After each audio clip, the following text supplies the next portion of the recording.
Jesus uses the sycamore tree as what makes you bitter or cold or protective or disconnected. That's what they make caskets out of. If you don't kill the sycamore tree will kill you. They build caskets out of sycamore trees. Bitterness unresolved will shorten your lifespan, kill your creativity, kill your potentials of loving or being loved. It will kill it every time. They build caskets out of sycamore trees. What you got growing in you right now, they're going to bury you in it. They're going to bury you in it. If you don't get it by the root, you're going to be entombed in it. It will destroy you. The sycamore tree grew in any climate. It was accessible to all people. Anybody could get it. Everybody had access to it. The sycamore tree is an equal opportunities employee. It's deep. Touch your neighbor, say it's deep. The other thing about the sycamore tree, it grows quickly.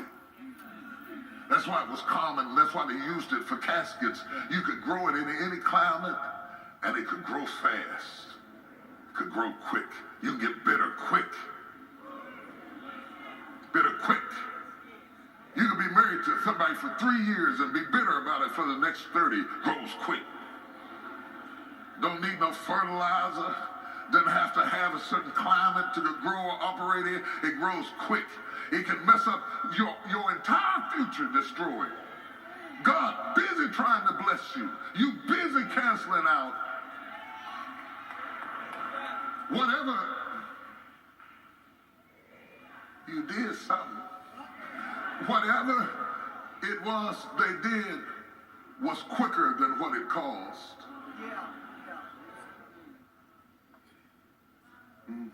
The after effects of what you did left me messed up for years. And so it grew, the tree grew quick, and it went deep. And now I had to go to church and listen to the bishop say that what I will not resolve and what I will not let go will kill me. It will kill my opportunities. It will kill what God has given me. It will kill my future. It will kill my destiny. It will kill my love. It will kill my peace. It will kill my power.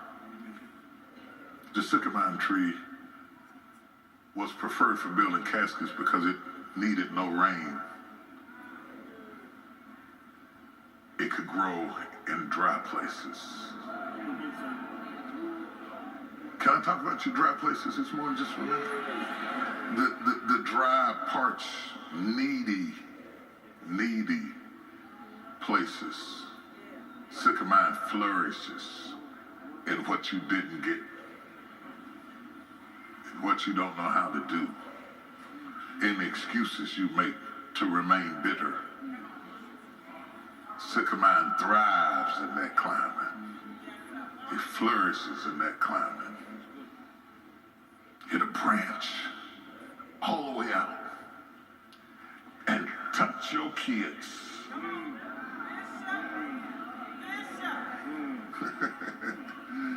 Touch your opportunities.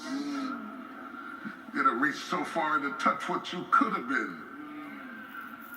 You could have been, but the roots got it. You could have been happy, but the roots got it. You could have been free, but the roots got it. You could have been blessed financially, but your roots. That's why they let you go. Your roots got it. Your roots got it. If you permit bitterness and unforgiveness to grow in your life, it won't be long until their attitudes will kill your joy, stolen your peace, canceled out your spiritual life, kill your morale, your excitement, your enthusiasm, your commitment, your tenacity. You can't focus. You can't focus. And when you can't focus, you can't win. And when you can't win, you'll watch other people win, and then you'll start to become bitter about other people's success. You can't celebrate anybody else's success because you didn't get that root. You didn't get that root. And now you become a hater. I didn't want to say it out loud or nothing. A hater is just somebody who wouldn't uproot their tree, and now they're mad because you're winning. My ability to hold on to anything or anybody is difficult. I can't hold you because I've been let me, it hurts. It hurts to call me.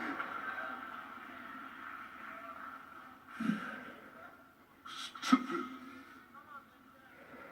You touch where I was stung. Don't grab me no more. You touch me where I'm stung. The sycamore tree was pollinated by wasps. And anytime you've been stung and life demands something from you in a place where you are stung, you get mad. You get mad. You asking me to do what I can't do. How dare you ask me? How dare you grab me? Grabbing my hand. I was preaching good till you grabbed my hand. Dare you grab my hand? Don't you know I've been stung? Was he wrong for grabbing it, or was it wrong that I was stung? Are you mad at the wrong person?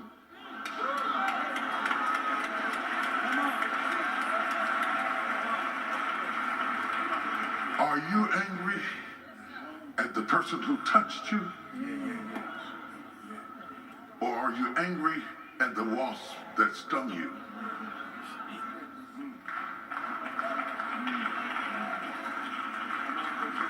Misplaced rage is I'm angry at you for reminding me that the wasp.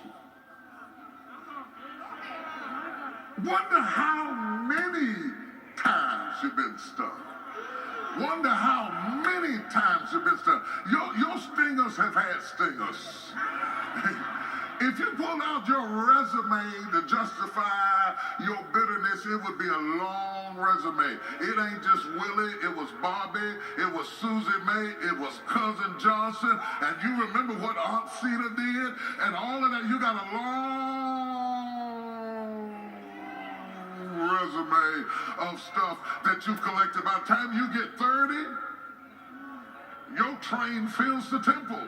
You got a long train, baby, of all kind of stuff, and you just waiting on this. I wish her.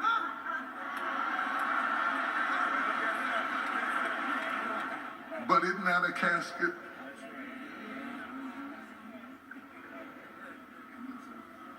And for all of that, with the odds stacked up against you, the roots are deep. You've been carrying it for years. It ruined your 20s and 30s. It got into your 40s and 50s. It ruined your childhood and your teenage years. And with all of those odds against you, the fact that it reached out and affected the way you parented, reached out and affected the way you perform as a wife, reached out and affected the way you relate as a husband, with all of those branches, the odds are against wholeness. And when Jesus challenged them, he challenged them not in their relationship with God. He challenged them in their relationship with people. Because you know what? Let me tell you something I've been thinking about. Just me and you, we just chilling. I mean, we can talk for a minute. Tell you something.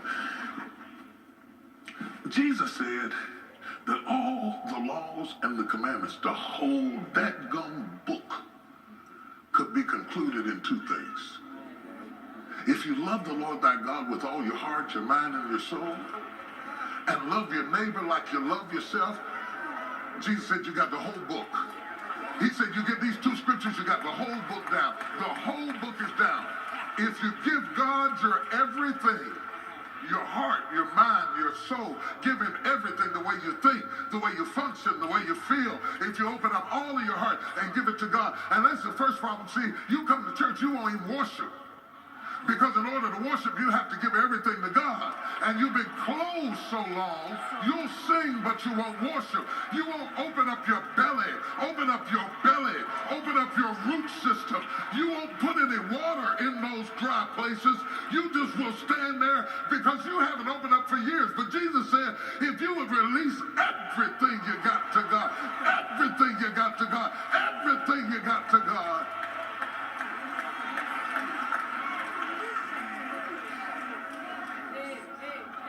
and then if you would just love me like you love you. You love you with all of your craziness. Love me with all of mine. If you can love you with all of your craziness, you can love me with all of my craziness. And Jesus said, if you love your neighbor like you love your crazy self, the world would be a better place. The world would be a better place. Your house would be a better place. Your heart would be a better place. Your job would be a better place. If you would just love me like you love you, you find a way to love you. I don't see how your love for you could be so strong that you climb over everything to get you out and leave me screaming down in the pit. Jesus said, they will know you are mine when you find a way to love them like you found a way to love your crazy self.